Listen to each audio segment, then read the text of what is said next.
In this video, we're going to take a look at derivatives of inverse trig functions. There are three formulas that we want to be familiar with for this section.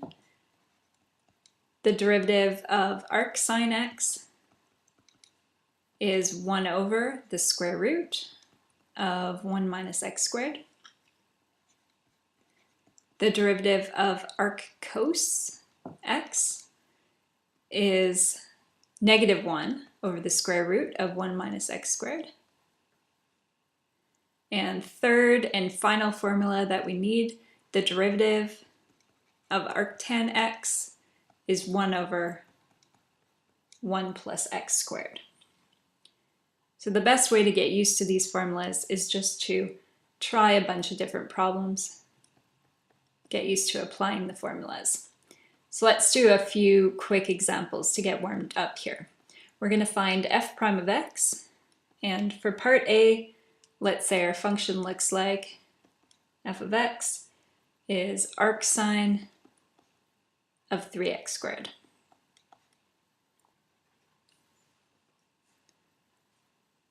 So first thing we can do here is we can rewrite our function. F of x is arc sine of 3x squared, and I find that using this notation here tends to minimize the confusion in the problem. So we can look back at our first derivative formula here. We know how to take the derivative of arc sine x, and in this case we've got arc sine of something that's a little bit more complicated, so we're going to apply our chain rule. Well, let's start by taking the derivative of the outside function, the arc sine. The derivative looks like 1 divided by the square root of 1 minus our inside function squared. Now in this case our inside function has to stay the same, so we need a 3x squared in here, and our denominator is going to look like the square root of 1 minus 3x squared all squared. We need to multiply by the derivative of the inside function.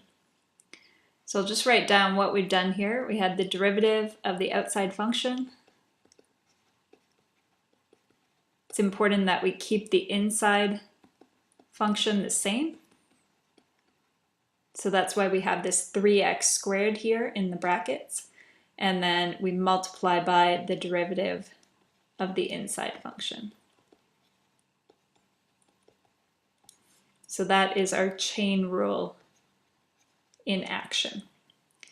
And to now give a simplified final answer, what we've got is a 6x in the numerator, and that is divided by the square root of 1 minus this entire bracket squared, so that's going to be a 9x to the 4th.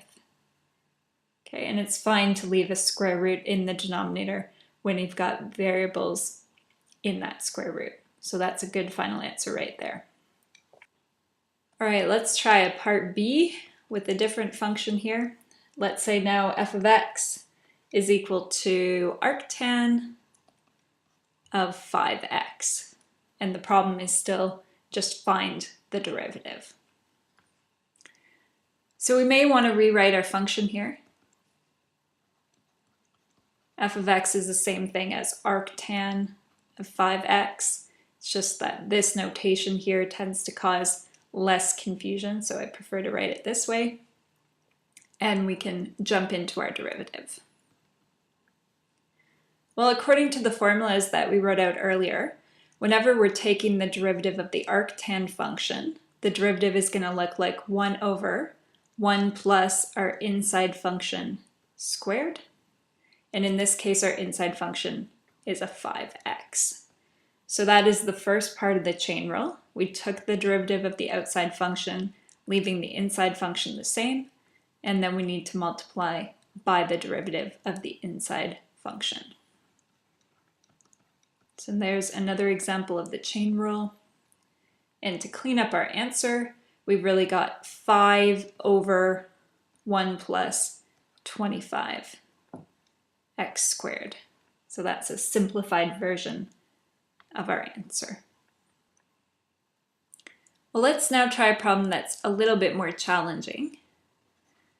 Let's say we've got a function y that looks like negative 3 arctan x over 1 plus x squared.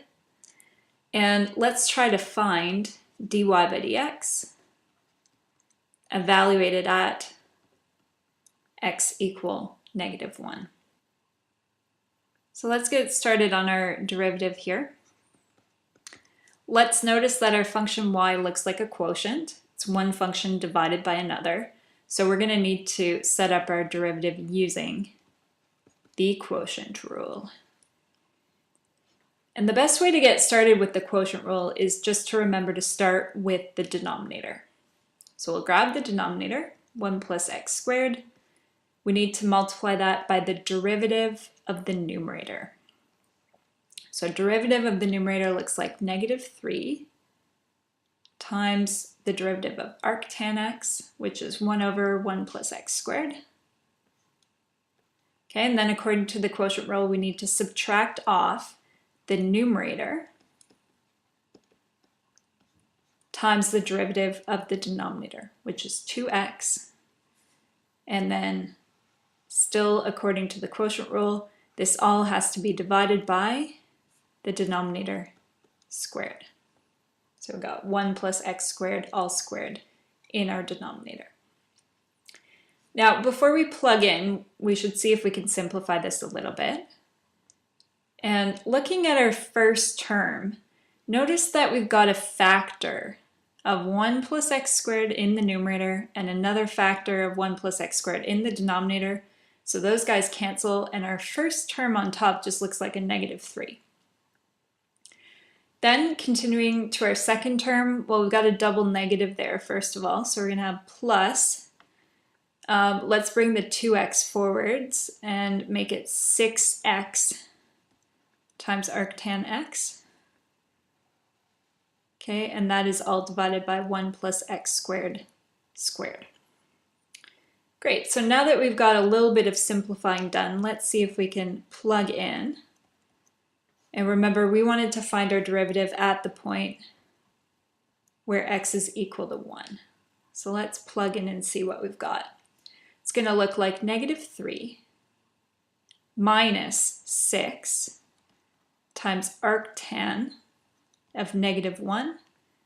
And then that's going to be divided by, well, when we look inside this bracket here, we're going to have the negative 1 squared. So that's going to come out to a positive 1, which is going to give us a 2 in that bracket there. So we've really got 2 squared in the denominator. All right, now to be able to finish this, we will have to figure out what arctan of negative 1 is. So to do that, let's do a little calculation up here. Remember that if you're calculating arctan of a negative number, you can bring that negative sign out in front. So arctan of negative 1 is just the negative version of arctan of 1. And to figure out what that is, let's draw our special triangle here. So we got a right triangle with side lengths of 1, 1, and root 2. And we just need to think about the angles that are going to appear in this triangle. We're going to have 2 angles of pi over 4. So pi over 4 here. So when we talk about arctan of 1 then, we're really asking what angle has a tangent value of 1. And if we look at pi over 4, yeah, if we did opposite over adjacent, we'd have 1. So arctan of 1 is pi over 4.